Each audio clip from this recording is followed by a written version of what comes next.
Pasidarom tokį elegantišką koduką apačioj šiandien, nes noriu taip atrodyti labai elegantiškai. Tokį megztinį susiradau, tokį mėlyną fainą, atrodo, man labai tinka. Diržuką naują nusipirkau, aukštakulnius rudus susidėsiu ir noriu tokio elegantiško koduko. Dabar tai čia, žodžiu, yra belekas. Pirmas dalykas, imam putas, nes jų tikrai prireiks. Išsišukuosiu plaukus ir pasidarysiu sklaistymą per vidurį. Kaip senai nebuvau mieste, žinokit, net neprimenu, ta prasme, jaučiu 100 metų. Dabar varau miestą, tai taip noriu pasivaikščioti, išeit fainai, aukštakulnius įsitraukti, kaip oras pradėjo šilti, galima su aukštakulnius pradėti vaikščioti. Nes man taip patinka vaikščioti su aukštakulniais, kad wow.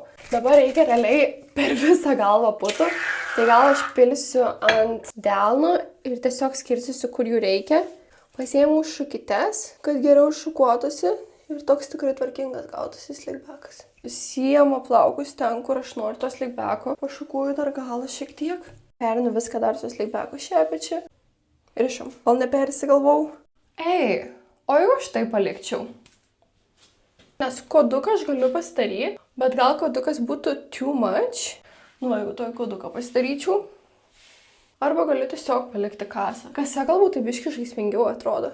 Ką jūs manote, koduką darytis ar palikti kasą? Pasidariau koduką, nes pagalvojau, kodukas atrodys elegantiškiau. Taip, kad ir toks šiek tiek mesi kodukas, bet man kažkaip geriau atrodo negu kase. Ir va tokius batukus turiu.